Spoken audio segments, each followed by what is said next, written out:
everybody. Hello. Welcome to the Soapbox Hero. I have Joshua Upshaw here, who is my guru for meditation and mindfulness. Do you want to tell everybody a little bit about who you are, what you do? Sure. Yeah, thank you. Maybe a few years ago or even months ago, I wouldn't consider myself necessarily a guru of meditation, and still maybe not to that kind of a level, but in my opinion, I think anybody can be a guru. Mm-hmm. You can learn something from everyone if you are open and able to receive that knowledge from those people, whoever it may be. So thank you. I am a guru today. You're welcome. Hopefully I can provide some guru-isms for well, you'll people. be everybody's guru today. Okay, yeah, so a little bit about myself. Yeah, please. Yeah. So what I do is I do cognitive neuroscience. Okay. And so in neuroscience, there are different divisions, or it's kind of a broad term. So you have people that study brains in animals, in mice and monkeys, and you have people that study sort of the physics of neuroscience, how brain processes work from a more inner engineering perspective, Mm-hmm. whereas I study the human brain and how the human brain is used to think and have cognitions and thoughts. And I'm in the psychology department at the University of Arkansas here, down the road, not too far from here. And I'm in a research lab that primarily investigates the neural activity of creativity, imagination, artistic expression, attention, and mindfulness. And so sort of my main area of interest or expertise, if you will, is in the neuroscience of meditation. So basically what happens in the brain, human brain, whenever you are engaging in a meditative practice, or people who are more or less contemplative Mm-hmm. or mindful, I guess. So the whole concept of mindfulness, which the general definition from Jon Kabat-Zinn, who sort of popularized the idea of mindfulness in his mindfulness-based stress reduction program, which was up in Massachusetts in like the late 70s, kind of introduced mindfulness into the mainstream of academia and science and the medical fields. And the way he sort of defines mindfulness or operationalizes that kind of broad sounding term, almost, what is mindfulness? It could be anything. Right. It is a present moment awareness of the here and now, without creating a narrative or analyzing or judging a situation, and accepting that moment as it is, as it comes, and then just staying there in that moment. Interesting. Yeah. And I personally believe, based on my own experiences, research, education, training, things like that, that this mindfulness idea or concept is something that is very beneficial for the world, or could be, maybe. And I aim to research how that could be and bring that to the world. Awesome. Yeah. Yeah, I think that's a good summation. Okay. So you work in a lab at the Right. university, Mm-hmm. looking at people's brains and what happens when they meditate or when they're mindful. Yeah, that's the goal, right? And in your opinion, it would benefit everybody to do that. It would benefit Yes. the world. In my opinion. In your opinion, yes. And you're very humble, Very humble. not quick to call himself a guru opinion. Yes. You think it would be beneficial. So why would it be beneficial? What are the benefits to meditating or being in the here and now by its definition? Sure. So being in the here and now, in my opinion, is what can help to facilitate awareness.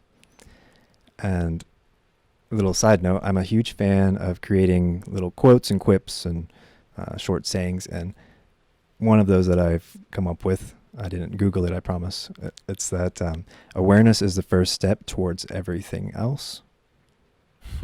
I'll let that sit for a second. Those of you bumper sticker creators out there, get on it. Right. Send us one. Yeah, that's not copyrighted. So nope, that's please for the share world. it with everyone.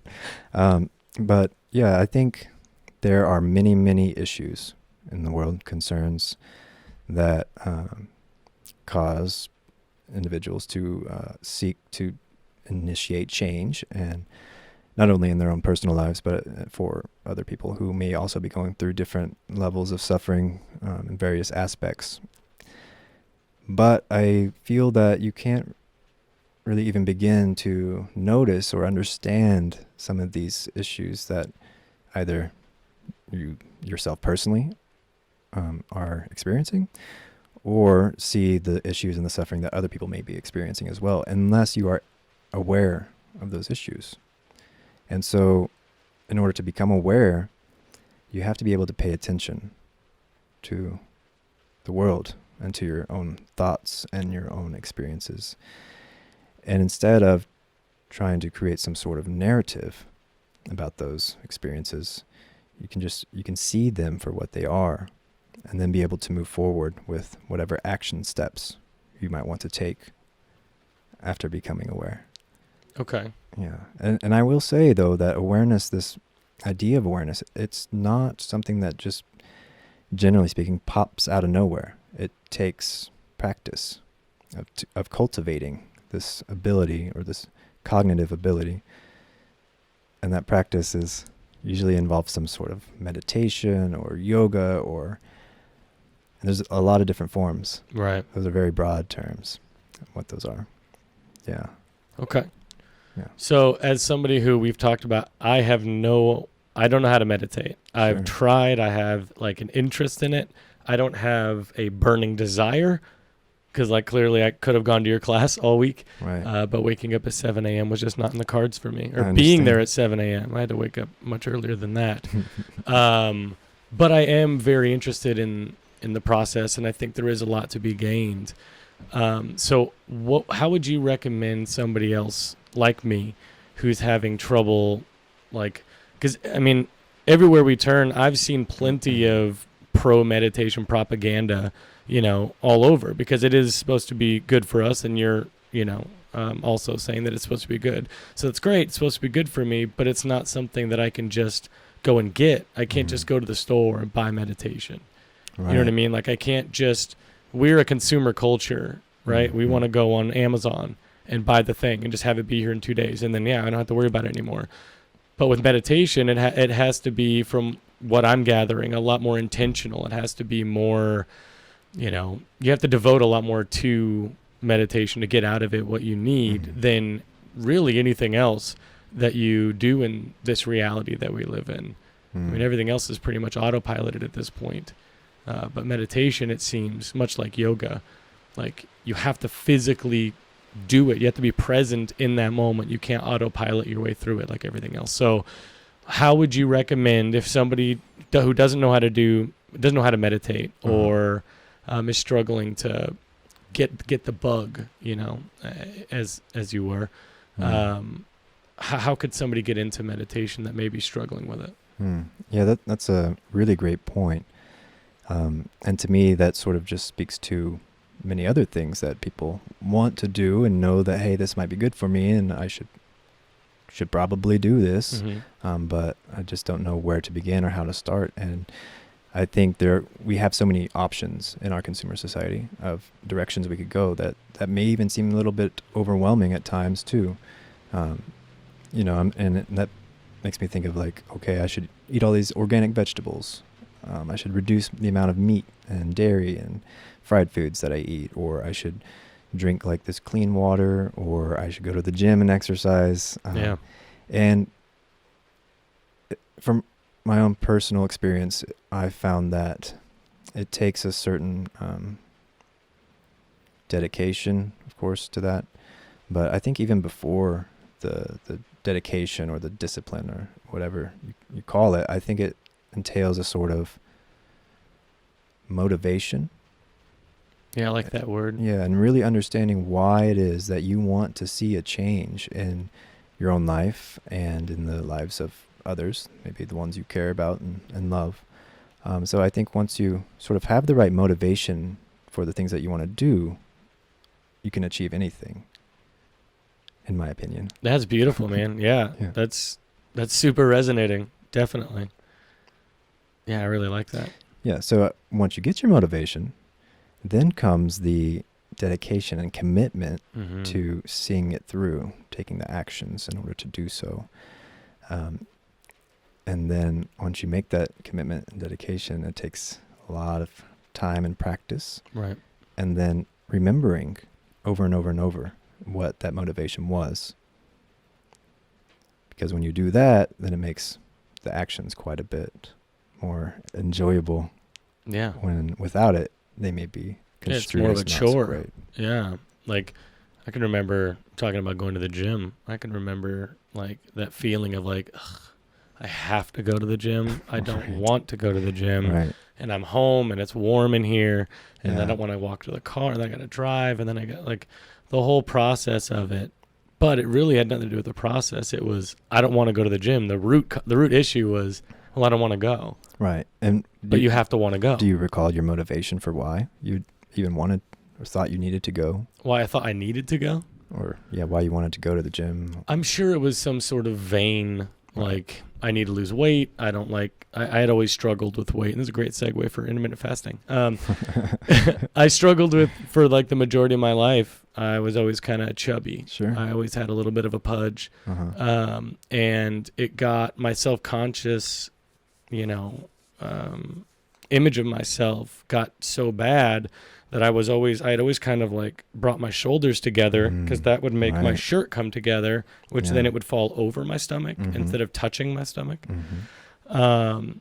And I guess I had been doing that for a really long time Mhm. because this one morning I woke up and I was like, I couldn't get my shoulders from here. I couldn't get them back. Right. So I bought one of those shoulder stretching things. Mhm. And like, it was like, oh wow, this is what I'm supposed to feel like. That's really weird. So then I started doing some self-diving and realized that I had been doing that for years and years. And it was all because I was self-conscious about my stomach. I didn't like that I was overweight. So that led me to intermittent fasting because I didn't have to pay for a gym membership. I didn't have to leave the house. Right. I don't have to spend more money on fancy food or a different diet and throw out all of it. You can eat whatever you want. You just have to eat within a window.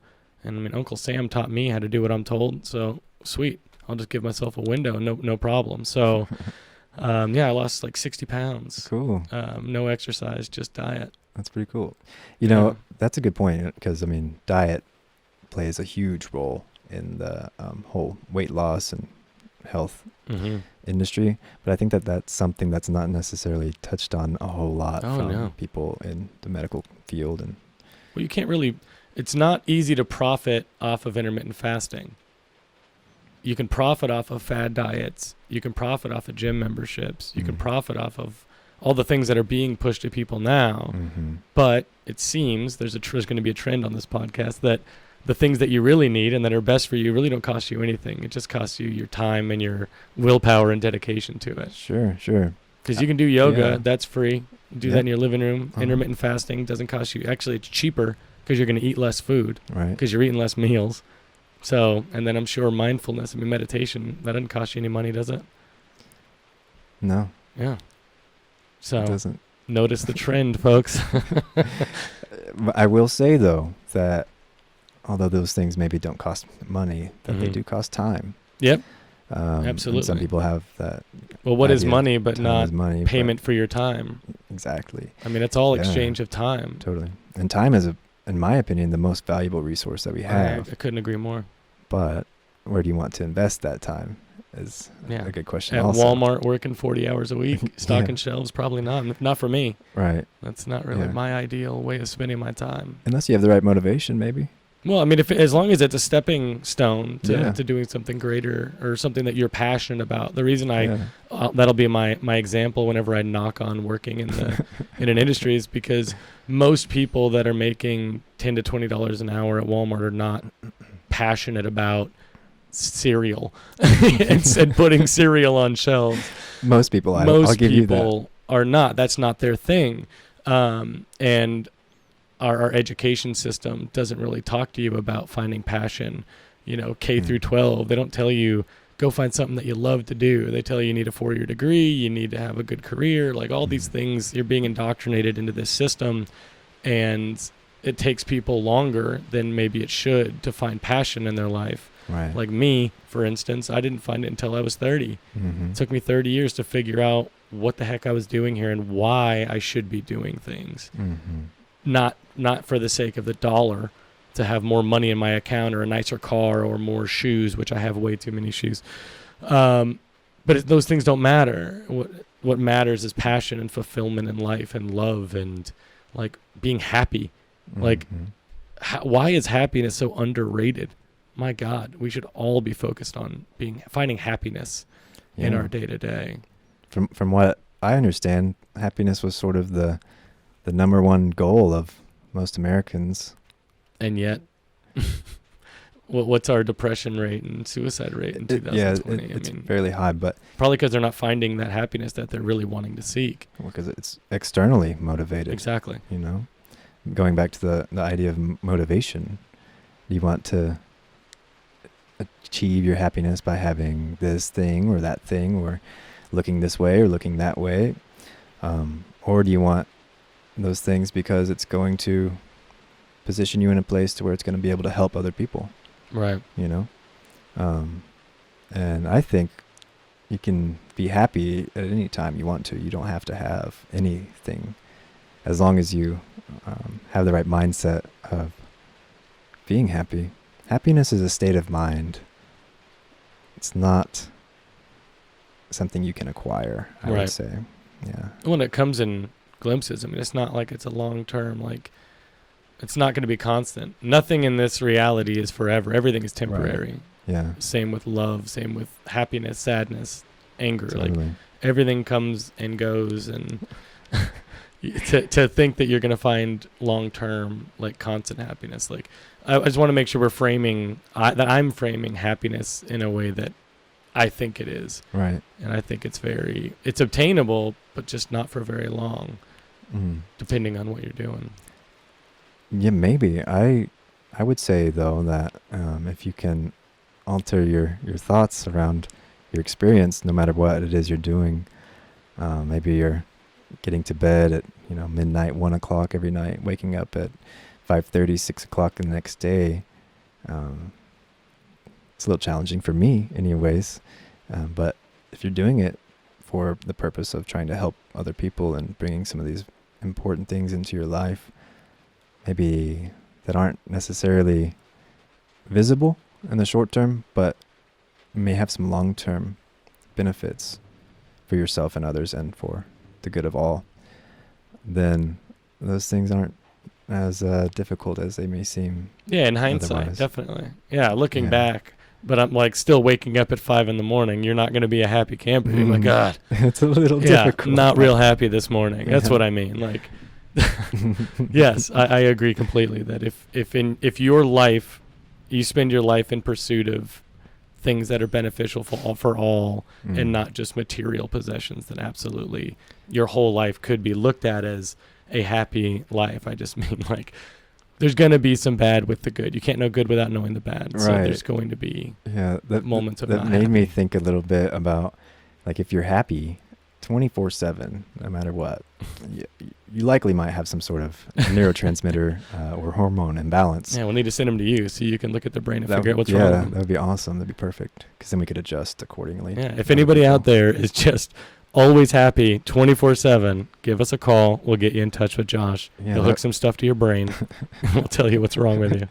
Or what's right with you. Or what's right with you. Yeah, we'll get everybody on that. How can we use some electricity to adjust people's minds? But yes, if you're happy like that all the time, maybe then you're not going to know the contrast between what's not so preferable and then things that are awesome.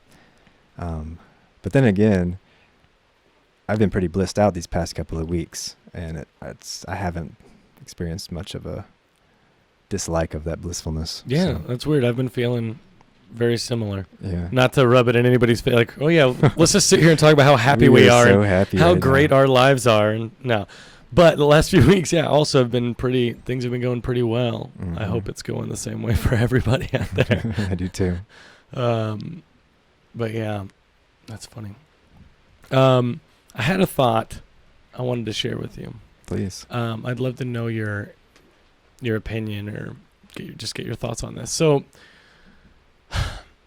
whenever, let's say in the next 150 years, 200 years, whenever we figure out, if we live that long, if we don't screw everything up by then, if we figure out how to like encounter other life, or the aliens show up, whatever scenario you want to run, if somebody else outside of this planet were to see what we're doing, like, I feel like if it was me and I had to be there, like, hey, other life forms, like, this is what we've done with it, like, I'd be pretty embarrassed about the things that we've been doing. Like, if hypothetical, the aliens, they've been checking in on us, seeing what's going on. Like, oh, cool, dinosaurs, that's pretty cool. We'll come back in a few, million years. We'll see what else this Earth is going to churn up. Yeah. And then they look at us like, oh, these super smart ape people. Oh, they're just killing each other all the time. And do they need water to live? Oh, they're poisoning that. These freaking idiots. Like, I would not be proud to show another life form what humans have done with their time on this planet. Because like everything, our time on here is temporary as well. Like, compared to the dinosaurs, like, we've been on this planet for like a blink of an eye, and we've already screwed so much up. Like, I don't know. I had that feeling. I don't know why I had that weird thought come into my head, but like, I personally wouldn't be really proud to represent the human race and be like, yeah, this is what we did. What do you think? Sure. You know what I mean? Yeah, that's a really good question. I think that I've had myself personally several times, but I do think it might be beneficial to think about how, I agree with you. There are a lot of things that don't seem so great that we're doing to ourselves and each other and the planet. However, I think there are a lot of really beautiful things too that we are doing for ourselves and each other and the planet. And I think that maybe we want to highlight those things if we need to advertise ourselves to some other alien life forms of, hey, look, we're cool, check us out. We don't look at the third world countries with people starving. Don't look at that. So there's over here. So there's this guy named Gandhi. He was really cool. Yeah, and he was a good dude. Then I heard this guy named Buddha and Jesus, and check these guys out. Yeah, this is cool. who we are really. But I mean, in all seriousness, there's a lot of good in the world as well. And I wouldn't argue with that. Yeah, and I think that focusing more on that versus some of the problems that we might face is a lot more beneficial for me, at least in my experience, for my mental health.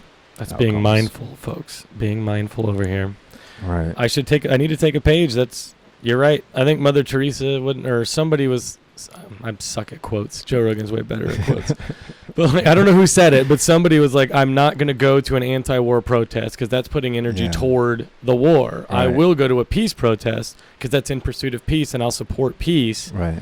Like, I feel like that's on the same kind of train of like, I'm going to focus on the positive. I know the negative's there, but if I focus on that negative or give energy to that negative, that's just going to further perpetuate the negative and reinforce it, rather than if I were to focus on the positive and reinforce that positive. Totally. Yeah, that was Mother Teresa. Okay. I nailed it. At least that's what I saw on the internet once. But, I mean, have you heard the saying where energy flows, energy goes? No, but I like that. Yeah. That's way better than the one that I just used. Oh, I mean, you can't top Mother Teresa with that. But that's basically the same thing, right? Wherever you focus your conscious awareness on whatever thing or construct or topic, that seems to be what becomes your reality. Because what is reality? Right. Honestly, it's just a generally agreed upon sensorial perception of the world around us. It's a very scientist way to say something, but I like it. It was astute. I like science because of that reason. It sort of breaks things down into these, I guess, physical dimensions of explanation. Yeah, of our experience. I like that. I've been struggling with how to describe what this thing is, because I don't know, we take it for granted, all of this life, these experiences that we take in. We take for granted the fact that we're experiencing all these things all the time. We're like, oh, okay, yeah, what's on TV or what's happening over here, all the while, like, your body's doing all sorts of crazy stuff to allow you to do the things that you're doing, and to also allow the world to be the way it is. Like, there's a lot of things that are happening that we just don't really, we're not going to focus on that. Yeah, and that's a natural part of the human brain, is to attenuate to the negative, perceived to be negative experiences going on in our environment around us, the aversive stimuli, because we are an animal species, and I think one of the main drives of animal species is to survive, to live, to continue. Know the things that are going to harm you. Right. So, I mean, if it's like, oh, I need to watch out, the saber-toothed tiger is coming to eat me, you're probably going to stay focused on that saber-toothed tiger instead of, Gandhi. Hey, look at those ants. Those ants, look they're in a row and they're carrying, they're so uniformed. Meanwhile, you're about to get mauled by a freaking tiger. Exactly. Yeah, no, that makes sense. Yeah. But, I mean, now there are no more saber-toothed tigers. Well, depending on where you live, there are still grizzly bears. California has got a problem between that and their coyotes and their other bobcats. They're not bobcats. They're mountain lions. Mountain lions. Puma. Jacking mountain bikers and runners in the Hollywood Hills, man. They got to eat. Yeah, well, apparently our ancestors didn't do a good enough job exterminating the monsters, because there's still monsters about. Oh yeah, I mean, you got to have all the life forms. Yeah, the bears. We still got lots of bears, poisonous snakes. You still got plenty of threats. Sure. But yeah, I agree. I don't. I don't see any bears or mountain lions, or very rarely do I see a snake. I can jump pretty high though when I do see a snake. Yeah, me too. Yeah, I'm not afraid of them, but I'd prefer to steer away from them. It's definitely a reaction. Oh, definitely, yeah. One comedian, I have no idea, again, suck at quoting, but they were like, they tell you to stand still. Who the hell stands still when you see a snake? No, I'm running. Yeah, I'm gonna run. I'm gonna take my chances here. I can run pretty fast up a hill when I see a snake. Maybe he'll bite the bottom of my shoe or something. Right. But if I just stand there, that doesn't seem like a smart move to me. Remain calm. Yeah, just or play dead when there's a bear. Like, fuck you, dude. There's no way. I get it's faster than me. I get it's going to climb the tree faster than me, and it can swim faster than me. But everything inside of me says I'm not just going to stand here or lay down. Right. Like, that doesn't make any sense at all to me in my lizard brain. No. Yeah, that doesn't seem very smart. Yeah, no, I don't know. I need to... I appreciate the perspective of trying to maintain positive and focus on the positive. Yeah. And I think that's definitely one thing I think most people could benefit from, as well as me. Yeah. To stay positive. Yeah.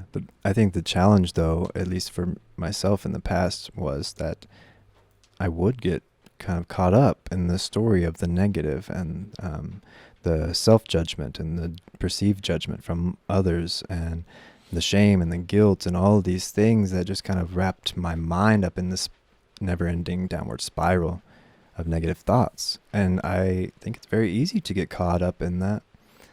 And hence the impetus for me to want to spread this message of mindfulness and improving your own self-awareness. That way, whenever you get kind of in that spirally, in that loop, that you can observe that and see it for what it is. Appreciate the opportunity to have those experiences, because without even the negative experiences in your life, it's really tough to be able to provide perspective to others that are going through that and to be able to help them, right? Anyone hearing crazy clamoring, there's a thunderstorm happening right now. Yeah, you're really missing out. It's beautiful. Oh, it's a beautiful day. It was like 60-something degrees. It's tin roof. Tin roofs are amazing. Oh, the rain sounds amazing. It's a little disruptive, though. Question for you. So we talked a little bit about how you can create your own reality, right? We insinuated to that. How can we create our own realities is the question. So the more we think about something, where our mind flows, it goes, or... Totally. Yeah, right? So, yeah, that's good. like, butchering all the quotes. So how can people like benefit from knowing that? So if I'm a listener, I hear, well, what I think about is where my energy is going to go. Well, what does that mean? Like, who cares? Why is that? Why is that important? Why is it important? Like, what I focus on. Why is that going to make an impact in any one person's life? Well, from my own personal experience, Mm-hmm. it definitely has helped me to overcome some very debilitating depression, really difficult, perceived to be difficult, social anxiety, Mm-hmm. avoidance of social interactions, different types of addictions in my life, Interesting. all different kinds.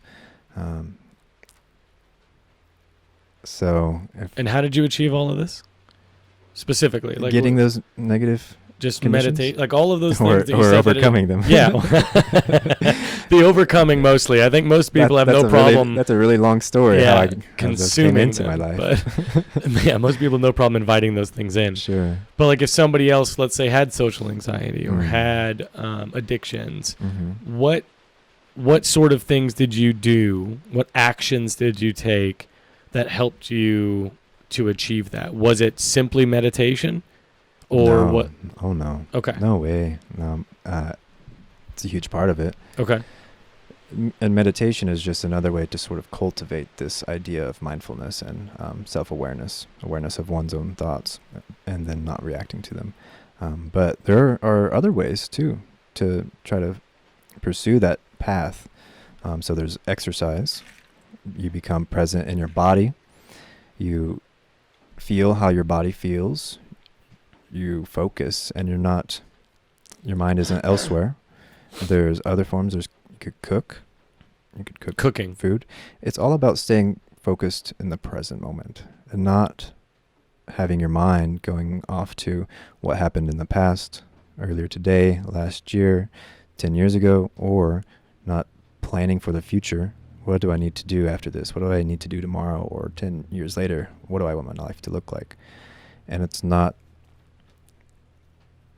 thinking about things that aren't right here, right now. Whenever you're here and whenever you're present in the moment, it allows you to really absorb everything that's going on around you without having to create a story with it and just appreciating it for what it is. Interesting. And that in itself, that mind state, that helped you overcome all of those things. Yeah. Just focusing on Over time. Because this takes me into some of the neuro stuff, the brain stuff. Okay. This is the good stuff here. Yeah, maybe. So well, for me, I like to nerd out Cool. on this brain stuff. So right. So your brain works by sending electrical signals that you receive from different sensory inputs. And it sends those signals to areas of your brain, depending on the type that it is.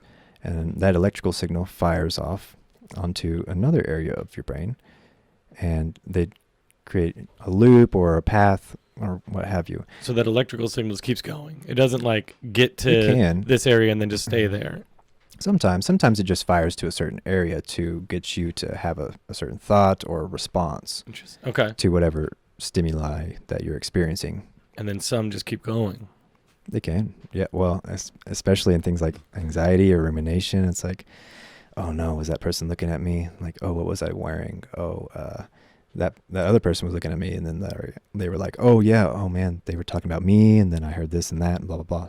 So that ruminative pattern, that's just these thoughts going around and around and around. And there's an electrical signal just bouncing around up there. Yeah. What's happening? Yeah. Interesting.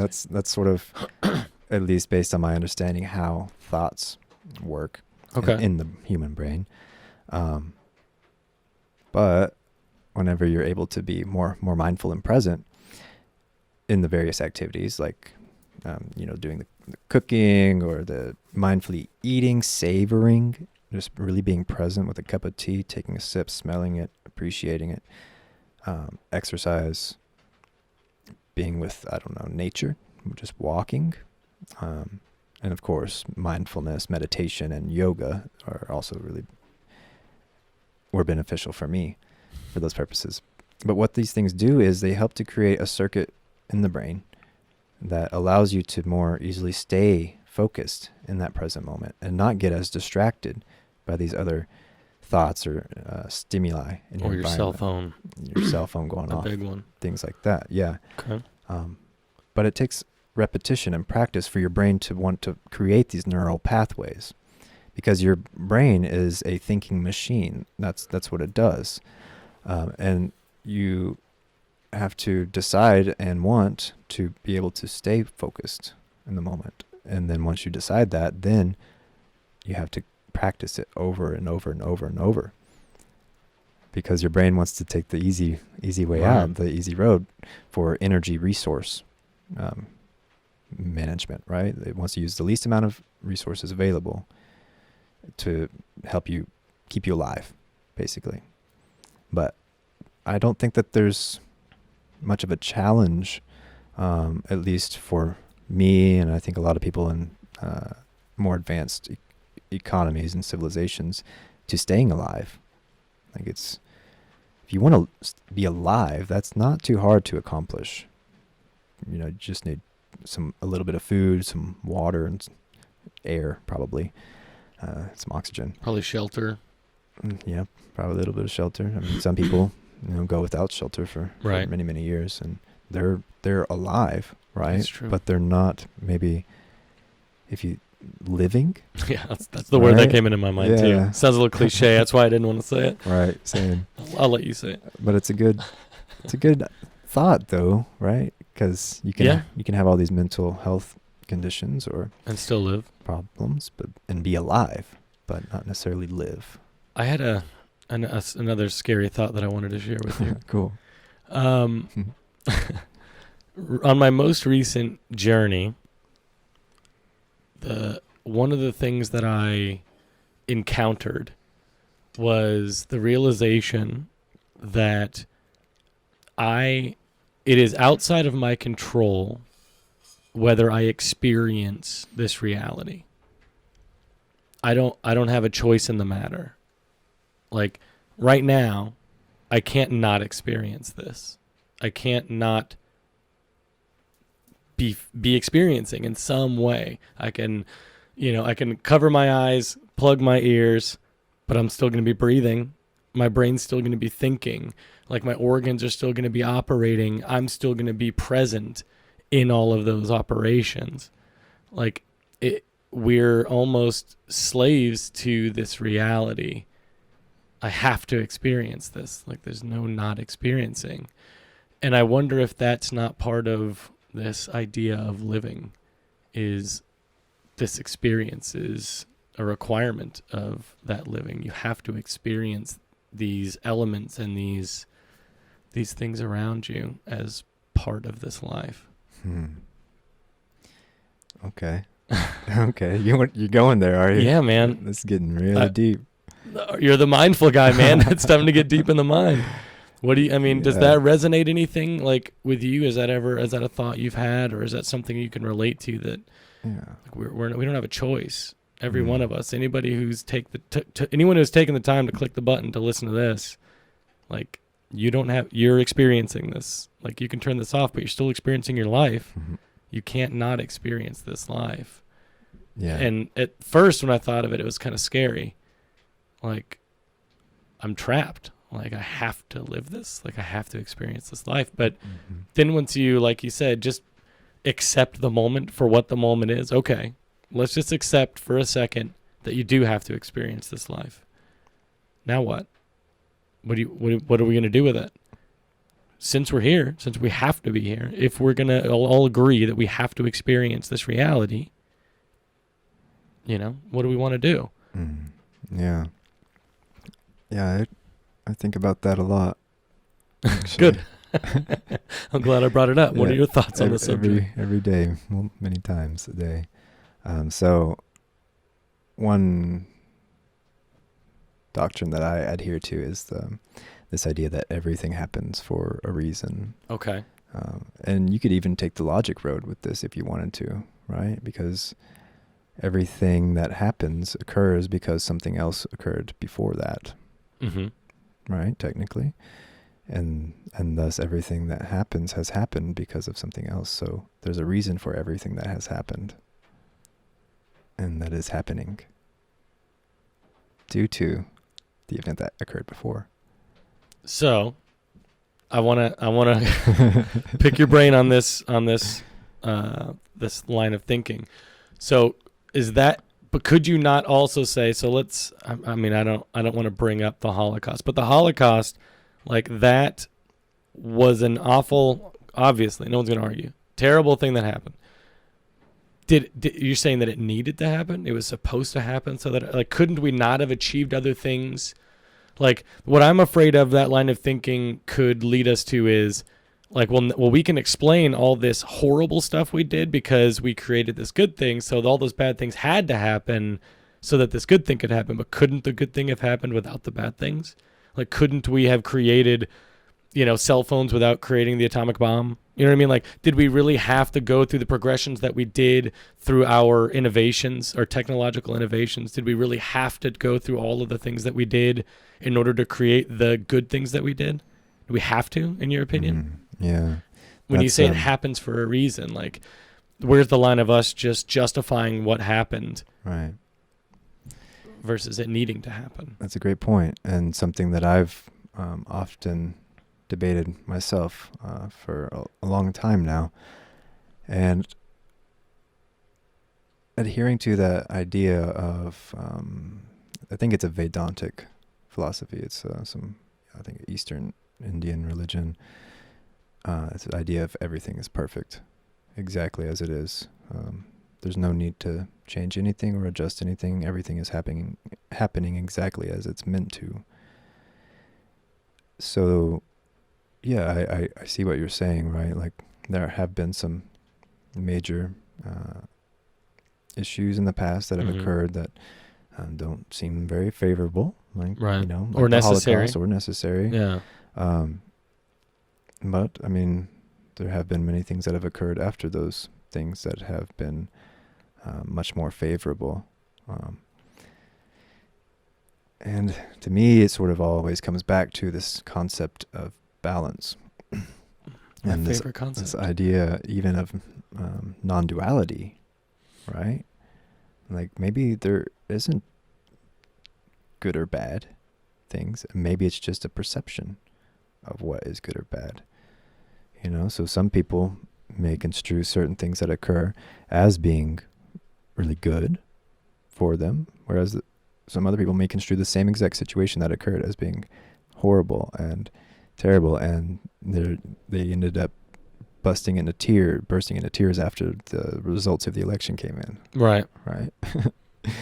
Yeah, that's a much better so what, good and bad? Like, what example than the one that I used. How do you decide? Who is the decider of what's good or bad? Well, morality is relative. I mean, in its core. I don't know. Let's table that one for another time. I feel like that goes along with what you're talking about, though. Like, what's good for one person, like what's positive for somebody else, might not seem positive to somebody else. Like, morality, what's good and bad, like you were saying. I just feel like that. Mm-hmm.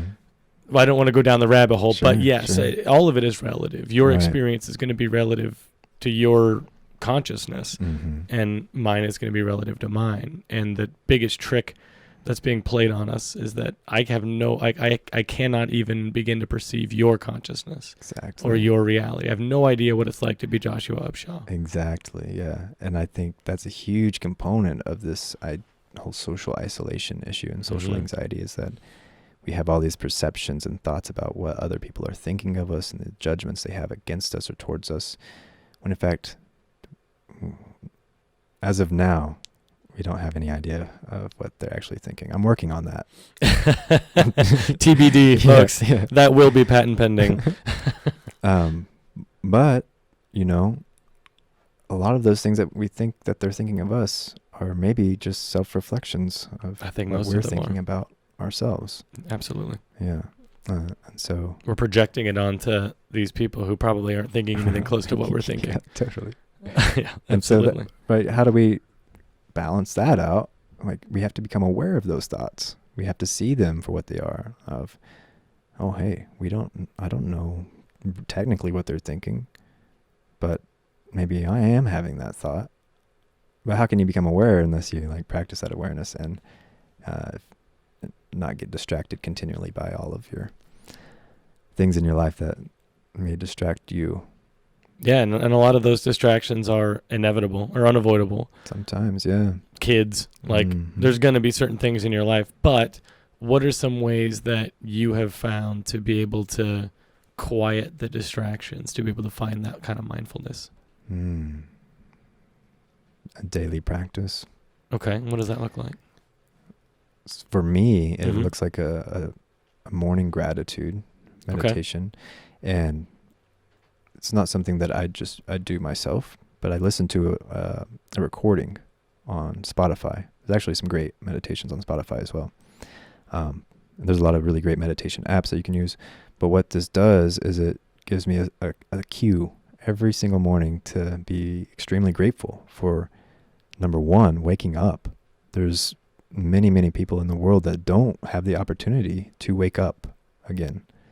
Their time has passed, but we get the opportunity, at least today, to get to wake up. Yeah, today we did. And fully experience, if we want to, if we decide, I'm going to fully experience every blessing that is provided to me in this life. Yeah. Okay, so that's how we start. How long does that meditation take? In the morning. It's maybe 10 minutes. I listen to it while I'm in the shower, getting ready for my day. Yeah. But you're not distracted by showering or getting your hair ready or putting on clothes? From time to time, yeah. That doesn't distract you during your meditation? Sure, yeah, a little bit, yeah. But sometimes things seep through the cracks. And I'm like, oh, yeah, my heart is beating. Wow. It continues to beat all the time. That's perfect. crazy. So you don't have to sit there and dedicate 10 quiet minutes of not moving. No. That's why I was asking. No, that's perfect. Yeah. Okay.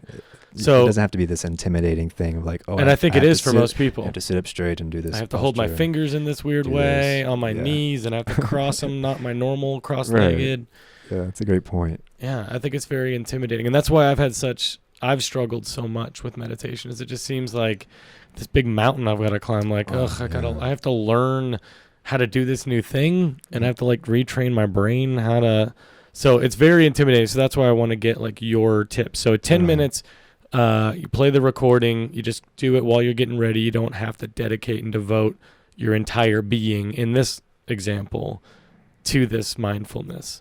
What else do you do throughout the day? So there's other apps you can get that give you a notification on your phone. Time to be mindful. Mindfulness time, or like take a deep breath. Just that once a day can be very helpful for so many people, in my opinion, and especially for me. I feel like we can just get a graphic that just says "in his opinion" under your face for the whole podcast. That would save so much time. So a deep breath sometime during the day. So there are apps that'll remind you, hey, it's time to be mindful. Yeah. Check back in with yourself. Okay. And what else? Do you do anything when you get home, close of the day? Another really great tool or technique that you can use that's super easy is to put words up, tape them onto like your mirror, tape them onto like your dashboard, put them somewhere where you're going to see them, like life is beautiful, or you are an amazing person, or where are your thoughts right now, or take a breath. Things like that. You can just put them anywhere, and those give you a visual cue or a reminder of, oh yeah, I forgot about that mindfulness thing. Maybe I should take a breath and think about that real quick. Yeah, I think it all comes down to what you talked about at the beginning was about your commitment. Your intention and your commitment to it. Like you have to have the will to do this thing. Because cynical me, there's still parts of old me that linger. Yeah. When you say tape things to my car, I'm going to be like, love myself. Shut up, stupid sticker, or when my phone goes off, like if I'm in the middle of something, like take a breath. Yeah, I'll get to that later. Like I think it's important to remind everyone as well as myself that with these ideas, you have to actually be dedicated to this thing. Like the app itself is not going to force you to meditate Right. or be mindful or whatever. It's simply a tool that you can use to further whatever your prerogative is, but it has to be your prerogative. Totally. Yeah. I think so I've quit several things, smoking, done that before, that sucked. Mm-hmm. Drinking was another one that was a little difficult. Mm-hmm. But having quit those things, what I've experienced with myself was just truly making the decision was all it took. I had been, people throughout my life had been like, hey, you need to quit smoking. Yeah, I'll get right on that. Or people I had dated, hey, I wish you didn't smoke. Okay. And then I would just go smoke somewhere else or wear a cologne because I didn't want to quit. Right. These other people wanted me to quit, but I didn't want to. Yeah. I wanted to keep smoking. I liked the way that it tasted, even though now it tastes awful. Mm-hmm. I haven't snuck one, but in the past when I have snuck cigarettes, I just have no desire to do it anymore. Right.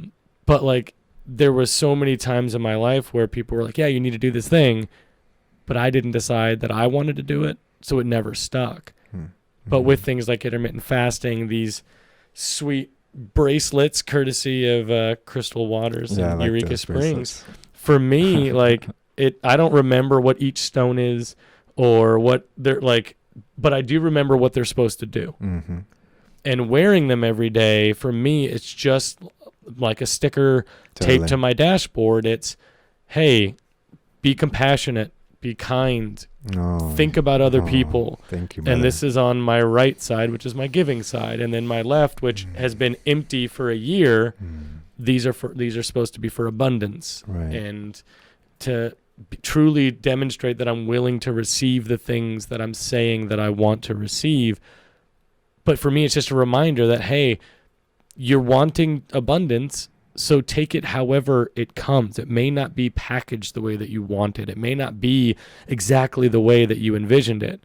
But if it is what you're looking for, be grateful and accept it. Don't be closed off because it's not wearing what you thought it would wear. Mm-hmm. And with the kindness thing, like road rage was always a big issue for me. Mm-hmm. And I still struggle with that. But normally, like these things jingle. I got them kind of big, so they bounce around, so I can feel them, and it's a reminder. These aren't magical stones that are magically going to do things for me. I'm aware of that, but wearing them and being just reminded that they're on me, and I bought these, and I choose to wear these because I want these things. It just helps me stay on track. Yeah. Kind of stay on my path. Okay, thank you, Guru. the wrist beads guru. No, you are. That resonates with me very, very well. That's a great point. I mean, it's all about these cues, these reminders. Like, I mean, these malas, right? They're not. Although they're really beautiful. Yeah. And I made this one. Look how pretty it is. Yeah, like your Right? tassel. Isn't that amazing? But if you get a little lint on your shoulder, you can just I can dust off all the haters. the little magic or the magic carpet from Aladdin. Yeah. Dust off your. Yeah, that was cool. I love that movie. But it's not about a fashion statement, Right. for me. For some people, it may be. Yeah, I think But for some people it is. Right. For me, it's a reminder of, hey, don't be a dick. You know? Basically, be kind, be compassionate, love yourself. That's the best love mantra one I've another. heard since starting the podcast. Anybody with mantras, bring it, because that's a pretty good one. Right. I mean, you Don't be can't a wear dick one of these and be a around and be dick. a dick. Oh, I don't know, dude. There's some pretty Okay, douchey all people out right. there that do wear that, and they are dicks. Okay. Yeah. But at least for me, right? It's Yeah. like, I see this in the mirror. I'm like, oh, yeah. All those mantras that I've recited over the years, all that time I've spent meditating, all those yoga classes I've sweat and cried and had all these breakthrough experiences. This is for everyone, for the good of all, for the happiness for everyone else, right? Yeah, that's awesome. Yeah. I Yeah, have cues, signs. Yeah, Yeah. cues and signs. Mhm. Numerology. How do you feel about that? That's something you know much about? A little bit, and like what numbers mean certain things, and you see signs that are. I've been harassed. I am being harassed. I am in the process of being terrorized by these numbers. Interesting. Which ones? A lot of ones, but Uh-huh. definitely twos and threes as well. Oh. But it feels like there's this like internal clock in me Yeah. that just knows, oh, I need to go look at the stupid oven.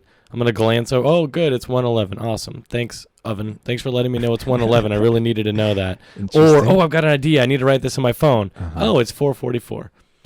Wow. Okay, phone. Thank you. I get it. Yeah. Can I type my thing in now? Like it's getting a Yeah. little annoying if I'm being honest. Universe, if you could knock that off, that'd be awesome. Yeah. I know it's supposed to be a good thing, Uh-huh. but I'd much rather like the universe just text me like, hey, this is what this means. I don't need to give you all these Oh numbers man, yeah, that anymore. would be really great. Wouldn't that be nice? We need to get the universe an iPhone or something. Yeah, I'm sure it's all right. We'll be tapped into the universe here pretty soon. Live feed, maybe. Yeah. That'd be cool. But I don't know. Do you have much experience with repeating numbers? Or? So I think my number's like 4, 12, and 16. Okay. Like zeros. Yeah. See those a lot here and there.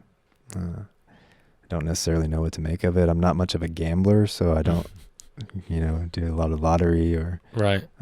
Machine gambling Yeah, and me stuff either. like that. Yeah. So I don't really have anything cool. to offer. Yeah, that's fine. I was just curious. I would say though that if you're experiencing something over and over, don't be afraid to allow whatever needs to come through. Yeah, I just don't know what. Just observe it. Well, that's okay. That's Yeah. exciting though, The right? what? Yeah. Oh, it's it's exciting, but it's frustrating. Sure. But there's a level of excitement. Sure. I would say just wait and don't worry about it. Don't worry about it. Yeah. Just Yeah. be aware. Be in the moment. Like, oh, that's cool. I can't wait to see what happens next. Okay. So don't look at it the way I'm looking at it, as an annoyance. Yeah, More of an anticipation of it's going to lead to something maybe. for sure. Again, it all comes back to your your perception, and then your intention, maybe even. Like, what do you want it to mean? If you could choose. If I could What choose, it would result in. I think it would be nice if it was like an indicator that I was on the right path, that I'm doing what I'm supposed to be doing. Like you spoke to the idea that everything's happening because it's supposed to be happening, that there's nothing wrong with, like, the idea that everything is perfect. There's nothing wrong with what's happening. This is the way it's supposed to go, and you're just experiencing it. So just experience it. Mm-hmm. Like, I'm hoping that it means that after 30-something years of running into walls and not knowing what I'm supposed to do, not knowing like where I fit in and how to act, and there was just so much, I don't know, up until recently of what the heck am I supposed to be doing? And now I feel like this is what I'm supposed to be doing. Mm-hmm. Like learning new things and sharing that information with other people so that we can all better ourselves and, try to start taking a little bit of the power back from the people we've given it to, because I think we didn't do that, and it's not really working out for us. Yeah. We did it in good faith, and I don't think it's really working out for us, the people that are steering everything right now. Yeah. Well, maybe a little mindfulness could help you regain the stewardship of your vessel. Yeah, I mean, I like the Captain idea again of thinking of your own differently thoughts. about what that could mean. It's a broad term. Yeah, it is. So have you always been mindful? Have you always been somebody who meditated, like as a kid growing up? Were you big in meditation? No, not at all. Where are you from? I was born in Fayetteville. Grew up in Springdale. Went to Springdale schools growing up. So I'm very familiar with this whole area of Northwest Arkansas. But I was exposed briefly to meditation and yoga. When I was probably like 10, 11, 12 years old. My mom got into it very briefly. So I had some exposure, but nothing much until I was probably like 25. Interesting. And what happened 24, then? 23, 24, 25. So I guess my initial like motivation was that I had gotten into a pretty painful and traumatizing car accident. And around the same time, I was experiencing a lot of death in my family. A lot of my family members were dying off. And so that really made me contemplate what would happen if I were to die in my sleep overnight at all. So I think reflecting on my own mortality really kind of transitioned me towards a path of trying to make the most of the time that I had, and figuring out what that would look like, as opposed to living sort of non-mindfully, I guess, mindlessly, I suppose, being reactive to things, taking input from other powers that be, maybe, of like what's good for me, what's bad for me, what it is that will make me happy, past programming from, ancestors and parenting and all these things. And instead of using that to help to navigate my world, trying to find my own ship to steer, I guess, in my mind. And so that progression, I mean, it wasn't like I just sat up and started chanting Om Mani Padme Hum, Right. I wasn't doing that You immediately. just fell into it, boom, meditating. Yeah, there's just some things that sort of aligned with me a little more. I started to spend more time with people that I felt really cared deeply about me and loved me, and some people that I felt that I had been sort of avoiding and neglecting those relationships. And so once I started to kind of put my eggs in more of the basket of sharing my experience with others and loving others more, that different opportunities started to open up. So I began to pursue a yoga class in Springdale. I think it was either in the park or something, with my mom, as a way to be able to spend time with my mom while I had the chance to. And so that kind of got me into yoga, and I was like, oh, this is really great for my back, right? Really, after the car accident, it messed up my back. And so, of course, meditation comes in some yoga classes sometimes, and I was like, wow, this is pretty nice. Just sitting and breathing and, looking up at the trees and watching the birds fly around. This is really peaceful. As opposed to prior to all these situations, I was going through similar experiences with alcohol and cigarettes and other issues, right, that were very challenging at the time. And I think it was because I had a lot of anger in myself for not understanding why things were the way they were in the world, and being very upset about that. And I think instead of being able to process those emotions through self-reflection and guidance from others and other perspectives, I try to just sequel those experiences. And that led to a lot of negative outcomes for me in that time of my life. But then after pursuing the yoga and the meditation and all that stuff, things sort of kind of fell in line a little bit more in my brain. And I was able to fully experience things and allow things to happen in my life, as opposed to avoiding them, pushing them away, hiding from them, or medicating them even. Yeah.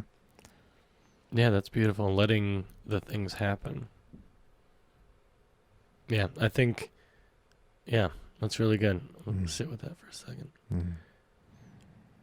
You mentioned one of the things that led you down this road was thinking about dying and how you felt about dying. I hope it's not too personal to ask you what you came away with, because the reason I'm curious is there's a lot of, I think most people are just kind of avoiding death. Like that's a part of it, of their life is, oh, I have to take these medications so I can keep living. Like I just want to live as long as I can. Not I want to do this or accomplish this, or like that all seems secondary for a lot of people. It's just about, well, I don't want to die.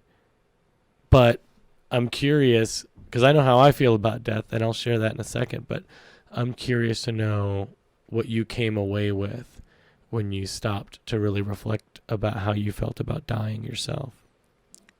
Yeah, so I think that early on, before this experience, I had thought about death a few times here and there, not in the most healthy ways, I think. But when I really stopped to consider not so much how I would feel about death, because I think I always tended to be sort of this fearless person, generally speaking. Like, I'm not afraid of anything. I can take it on, except for failure. Oh, yeah. I struggled with that at first. But instead of thinking about how I would feel about death or how I would be impacted, I started to think about how others would be impacted if I were to die. How would my mom feel? How would my family feel? My close friends. So you were framing if it were to happen less than organically? Is that more what you're saying? Like how your death would impact others rather than like how you feel about death? Like yeah. Okay. Like, to me, I as a very analytical and logical thinker, I was like, yeah, okay, I mean, I'm gonna die Right. sometime. It's inevitable. That's We a all true are. statement. Yep. Right? But I didn't like necessarily contemplate the ripple of what that would entail in the world around me. And yeah, I started to think, okay, well, what have I done with my life up to this point? Have I helped many people? Have I helped progress society in a healthy way, in a positive way, or not? And there's some good, before that, but wasn't a whole lot. It seemed mostly ego-driven by myself, trying to pursue things from the sake of my own happiness, and even doing some things that I didn't think were too kind to others in the past. And I no longer wanted to go that direction. I wanted to be able to help as many as I could, to provide happiness and love and light, so others could experience some positivity in their experience. Yeah, that's great. I think I'm very fortunate to be in this twilight period of like old me and new me. Yeah. Because old me hears you and goes like, well, who has time to live their life for others? Like, I have all these other things. I have all these obligations. I have all these responsibilities. But like, you do. That's all we have is time. That's literally the only thing that we have here. Right. Is time. Everything else doesn't matter. Everything else is just distraction. Like, we have time to do anything we want. That's what we're working with here. We're working with time. Time is the thing that we've been given. Everything else we've created, but time's the thing we've been given. Like, do whatever you want with it, right? Like, I love that. I love that because we all should be, I think we would all benefit from thinking of other people, even if it's just a little bit. When you're driving, hey, how's my driving affecting all the other people on the road? Am I driving like a dick? It's a good one.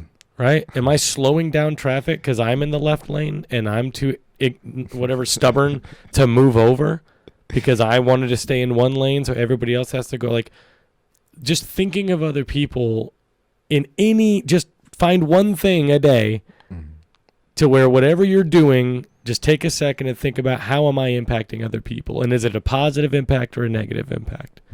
That alone, I think, could start a ripple of just people being more mindful and kind and compassionate. Like, there's so much isolation. People are so isolated and alone and pulling themselves away from their peers and boxing ourselves up. Like, oh, well, I'm this, and this. So if you're not those things, you're over here. Right. I subscribe to this tribe. Right. I'm a liberal. So, like, one of the ways that I'm getting the word out on this podcast is using dating apps to meet interesting people. Cool. I've already met like 3 really cool people that I would not have met if I didn't use those apps. But it's very hard to meet people in general. But so I'm on these apps trying to meet interesting people, trying to spread the word of this, trying to benefit other people. The app is free. It doesn't cost me anything. And I get to meet a bunch of cool people. But like, a lot of the the words people use in their profiles. There's so many people that they have the statement of, if you are blank, then swipe left. Right. Like, you're telling me that anybody who agrees with that statement or would call themselves that statement, you could never find anything in common with them. You could never benefit from knowing them. They couldn't be kind-hearted because they vote for one person and you vote for another. Like, you realize both those people are pretty much controlled by one group of people. Like, the left's not bad, the right's not bad. They're all just being controlled by special interest groups and all this corporate money. Like, none of them are really truly evil people. They're just, if I could Where are you going with this? Here's where I'm going. We are all playing a different game. And there are a lot of different games to play in this reality. So here's something, eventually I'll write a book, or I'll hire someone to write the book for me. I'll buy it. Yeah, well, wait till you hear what the book's about. Okay. I like books. It's a book, I'll buy it. I don't know. I have What's a it whole about? shelf of books. So I believe that I can boil this reality down to a series of mini games within one game. So I played the retail game for a little while. I wore my little Best Buy shirt. I clocked in. I had supervisors who didn't know anything about anything. I played that game. And then I went and played oil field. And I had played Marine Corps before that, where I wore that uniform and I went and did all the Marine Corps stuff. And then I'm like, oh, I don't really want to do this anymore. Okay, well, what game? Oh, cool. Let me go play this game. So they're all different games. That's damn wasp coming back. Go to the light. Go to the light. I'm telling you, I don't know where they're coming from, but it's bad. I'm going to have to hire somebody. You must have a really nice space here. It's warm and cozy. They appreciate it. They're all coming out of hibernation. That guy looks a little spry. Anyway, but so that's what I think this is. And now I'm playing, podcast game, like where I get to be a podcaster. And the only difference between me and you or anybody watching this thing is I decided to play this game. I'm not qualified to be a podcast person. Like, if you really think about it, nobody's qualified to do anything. Even if you're a doctor, you get training. Somebody else just tells you what they think is the way to do it. 40 years ago, we were doing some medical practices that were pretty freaking crazy and not advisable. But as a doctor, they know what they're doing. We'll just trust them. They know nobody knows what to do. Nobody knows what they're doing. We're all winging it. Every day we wake up and we're trying our best to make the best decisions we can. And, we want to do our best with our life. We're all no one has a manual. We're just winging it. Right? We can learn as much as we can and we can study as much as we want, but like, we're still just taking what somebody else said we should be doing or how something works, but we don't really know anything. Dropping some mind bombs here, but you don't know anything. You know what you've been told. You know what you've read. You know what you've heard. You know what someone else has told you is the way that it is, but you don't really know that. Like, people, when everybody makes fun of these flat earthers, and I'm not supporting flat earth, but I don't personally know that the earth is round.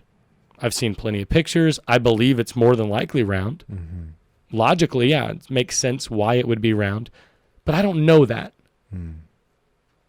What I actually know is very, very little. So you've got my vote. So yeah, I think it'd be an interesting, that concept, I think it's a really interesting way to look at this reality, because there's so many things that are intimidating or daunting in this life, but they really shouldn't be, because they're all just different games. You can do whatever you want. There's endless possibilities in this reality. You can literally do anything. There's nothing stopping anybody from doing anything. You want to move and buy a hut in Costa Rica and be a surf instructor? Cool. You can go do that if that's what you want to do. There's nothing stopping you can go be a nomad and move to Kilimanjaro and just live off the land. Like, you could do anything you want. Go be a doctor, go to school. There's endless possibilities in this reality. So go play some games. Go try some things out. you said your failure was a hard thing to get over. Embrace it. I think for me, I found a way to embrace the failure. I've tried a bunch of different things, and not all of them have worked, but I've learned from all of them. I've gained, you know, if I'm a wise old owl, you know, like I've gained this experience points that I'm going to get to use throughout the rest of my life. So the more games I can play and the more things I can try, the more avenues I can go down, the more tools I'm going to have to be able to accomplish whatever it is I'm going to end up accomplishing 20 years from now. But if I work one job for 30 years, like for me, it's a nightmare. Depends on the job. Right. If I found the right one, but I have, for me right now in my life, doing one thing for 30 years sounds terrible. Even this. I don't know that I want to do this for 30 years. I want to meet interesting people and maybe make it a hobby. I don't want to turn it into something I have to do in order to survive. Yeah, totally. Yeah. And of course you got to, in my opinion, be open to the experiences that come your way. And if someone says, oh, hey, I have this amazing opportunity to come and do this or that, and you're going to help so many people, you shouldn't be like, oh no, I've got the old podcast. I got to clock in. Told everyone I'd have another episode. Got to clock in promptly at 6 a.m. to go to, you know, whatever it is, whatever your job is that you hate doing. Go ahead and plug that in for me. I mean, I think it's also important to mention that, you know, it is challenging sometimes. Right? You have kids, you have bills, you have XYZ, blah, blah, blah. Absolutely. There's ways to move around them if you really want to, and you have the will and motivation, but it is challenging. And I think it's important to not feel guilty or shameful for not pursuing your dreams or whatever. If you feel that that's where your time and energy is best served, is doing this 40-hour-a-week factory job, then that's amazing. What sort of motivation can you find within that job too? Like, are you able to use this money to provide a safe home for your family, or save up money so your kids can go to college and experience life, or even be able to donate to whatever charities you want to donate to, or even what is your job? What value can you find in your job that is motivating? I think that's also something worth considering as well. Yeah, absolutely. Not just to, you know, dump on anybody working a normal job. That's not the intention. What I mean is, yeah, exactly. Why are you doing that? Right. Understand why you're working that job. Is it a means to something better? Are you doing it because it allows you to maybe you get paid really good at this job and it allows you to be able to volunteer 10 hours because you don't have to work as often. Right. You know, as long as you're finding something in it, I guess what I'm more preaching is just find purpose, whatever that purpose is. I don't care what your purpose is, but find meaning and purpose in your life. Don't just live to live. Don't just live because you don't want to die. Right. Like, go out there and do something. Go find something. God, it's getting loud. It's getting louder. We got the wasp and we got crazy storms. Saber-tooths all around us. Yeah, huh? man. Well, I was just watching Fleabag. You ever watch that show? I think I've Amazon? seen that a few times, yeah. It's freaking hilarious. The second season, there's a Irish priest who's convinced that he's being followed by foxes. And so just all the time, somebody like pop at him, like, oh, God, I thought you were a fox. Oh, God. It's hilarious. I've got to watch that. That's yeah, I really like that character development there with the being afraid of foxes. It's such a random thing to be. I've been seeing a lot of foxes lately. Have you? Out and about, yeah. I like foxes. I think I had a chance to buy one. Really? Dude, when I lived in Wyoming, I wanted to get an exotic pet because I was miserable and I wanted to find something positive in my life. I was married before, and I was like 260 pounds just eating away my miserable life. Fox will do it. That'll save you. Well, that's what I thought. Well, it was between a fox or a skunk with the smell thing removed, the gland, or a little baby raccoon, or a wolf. I know. I didn't go with that, but there was a guy. Well, yeah, they do some things. If you're, I had other dogs too. They're known to do some pretty destructive things to the other animals if they're perceived as being weak, like chewing their feet off. Like they'll eat the feet off of other dogs. Pretty fucked up. Anyway, but like so I was looking at all the things. I didn't end up getting any of them. I regret not getting the fox because they're super cute. They're basically like cat dogs. Right. Yeah. They're very feline-esque. Yeah, very feline, but like canine is. Yeah. There's a lot of canine in them too. Really interesting. There's a couple in the area, in this neighborhood that I've seen a few times. But yeah, foxes I think are pretty cool animals. I like their big bushy tails. They seem sweet. I'm sure they're not like in the wild because they're wild animals, but they seem like you could just pet one. Okay, fairly timid and mild mannered. They seem pretty cool. I think if I could have an exotic pet like that, it would be like a falcon or something that'd be like a trained one. I could land on my arm and. Have you seen? I don't know what I would do with it. His Dark Materials? No. Oh, dude. Okay, you definitely have to watch that one. So in this, it was a book, of course. Everything was once a book. I didn't read it. But the way it works is every human in this dimension has a daemon. Daemon, and it manifests as some sort of animal. Interesting. And so some people have like their daemon is a frickin' like eagle or a falcon or something, and then other people have like a little fox or dogs or wolves or turtles, snakes, whatever. Yeah. It's a really interesting idea, and like that's your soul. Your daemon is your soul. Right. It's your living soul. I think my soul is some sort of bird of prey. You think it's a bird? That'd be cool. Yeah. I don't know what I'd one love would to be an eagle. Some sort of soaring creature. I think it'd be cool to fly. My thing is, I think birds live a pretty like exhausting life though. Yeah. Like it's a lot of eating, a lot of killing, a lot of like, I don't know. I feel like there's a lot of danger if you're a bird. There's just danger everywhere. Yeah. You got planes. It excites me. You've got other animals, other birds. Like other birds are trying to get you. Right. I don't know. But you can fly. Yeah, but so can they, dude. They can fly too, and maybe they fly faster than you. Those peregrine falcon. Oh yeah. Those things, like the most agile, like basically like the F-18s of birds. Like they're just gonna F you up if you're another bird. Right. Like I'm not trying to be a different bird, because if that bird's out there, then he's gonna kick my ass and kill me. Okay. I don't know, man. There's so much. What animal do you think? I don't know. That's the like thing. A rival or. I think I often think about what it's like to be an animal. I don't know that I'd want to be an animal. You could be like a dog in like a really wealthy. Yeah, but then home. you're trapped. You're trapped in a house. That's good. You have to eat their mush. Like you get to go outside when they let you go outside. If they bring other animals in the house, that's tough shit. You have to live with those animals now. And what if one of them's a dick? So like that, all of my animals, we have a dog door. They can come and go as they please. Because I felt awful about trapping all of these animals. Like, so my aunt and uncle, I don't know if they're ever going to listen to this podcast, but my uncle had caught a turtle when he was a kid. And apparently these turtles live forever.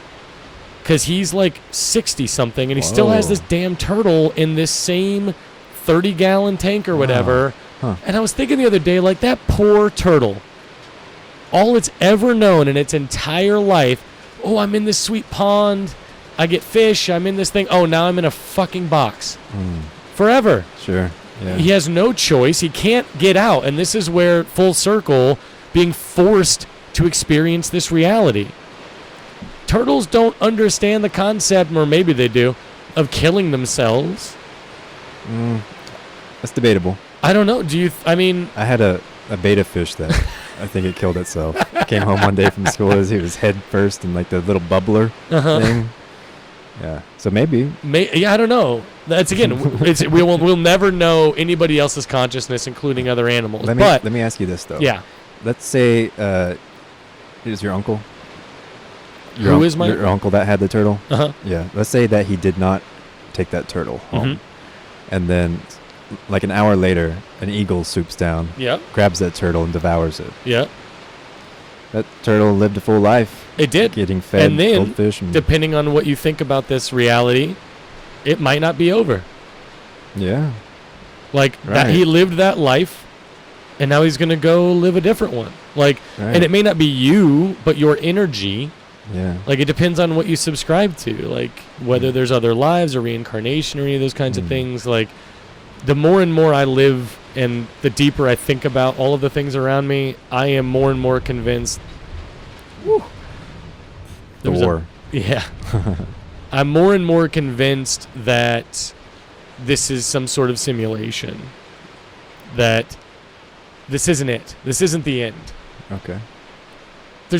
I feel like this is a little too easy. Right? Like you said, how hard is it for you to survive? Pretty freaking easy. You don't have to do much. Mm-hmm.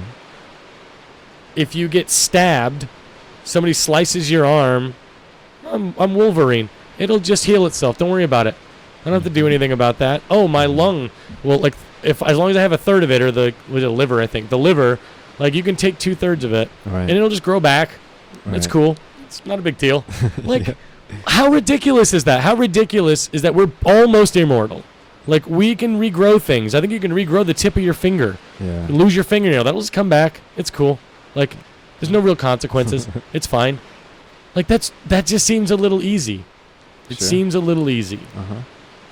Yeah, I think that you could maybe even look at it from like a Buddhist perspective. Mm-hmm. Like, it's not hard to exist. Nope. Like, you just do that. That's something that is a thing. You just exist. But if you want to kind of up-level your consciousness and your experience, then you have to be aware of that and do certain things and be progressive and help people and take part in the experience and join together instead of, just being like, well, here I am, gotta live. Yeah, and I agree with you. I agree that that's the direction we should go, but there's a lot of people that aren't, right? There's a lot of people that don't have the mentality of, well, like, how can I put this toward something greater? Like, how can I think maybe all of us have that inkling, like that instinct, but we don't all do the same thing with it, I guess, is where I'm going with. Like, I think a lot of people take that and they dump it all into their children. I think a lot of people say, oh, well, how am I going to make the world better? Well, I'm just one person.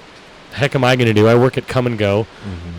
Like, what am I going to, how am I going to better the world? Well, why don't I make children who aren't pieces of crap, who are smart, who are compassionate, who think, who, you know what I mean? Like, they'll devote their efforts into that rather than what you and I are choosing to do, which is, well, for me, I'm still dumping a lot of energy into my kid, but aside from that, I want to benefit everyone. I have this weird urge in me, and it is weird because I haven't always had it. Right. I have this weird desire or urge to benefit others. And I'm not good at school, so I'm not going to do your job. I'd never make it that far to do all of that schooling, but I am really good at talking. Right? I like to talk. Yeah. I like to meet new people. I like to learn new things, just not in a classroom. Right.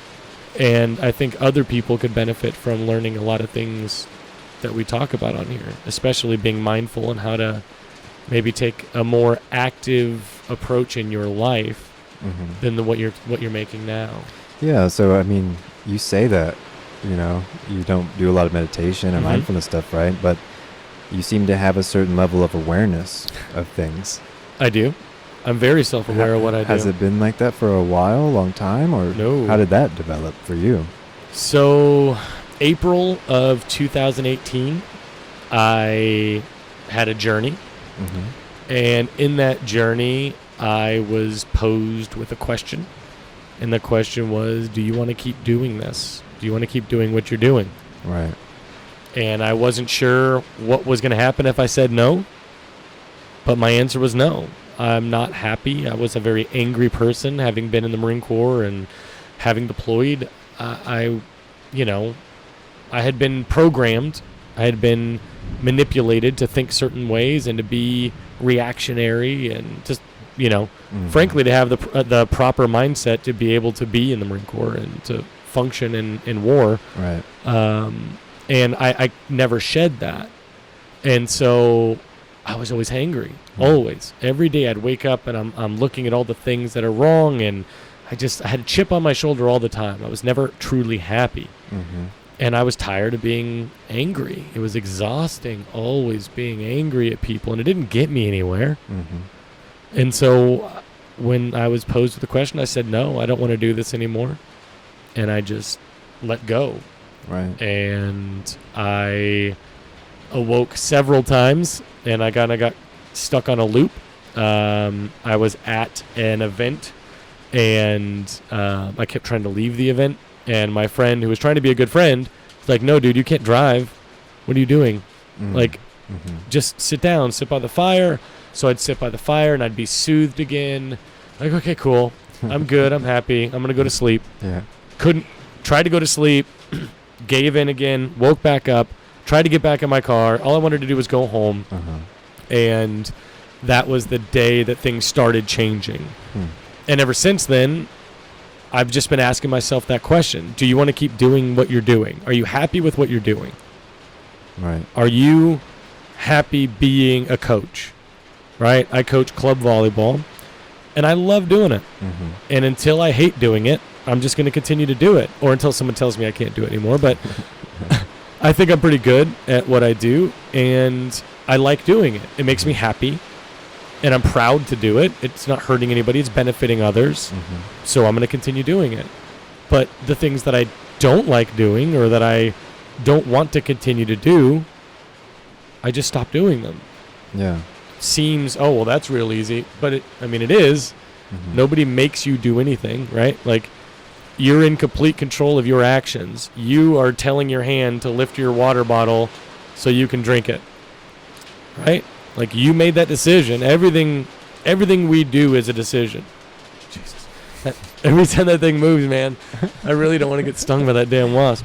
And that shadow's huge on this curtain. They're like, oh, is there a bird in there? It's an eagle. Yeah, there's that freaking falcon you're talking about. It's coming for us. But yeah, it's about being more.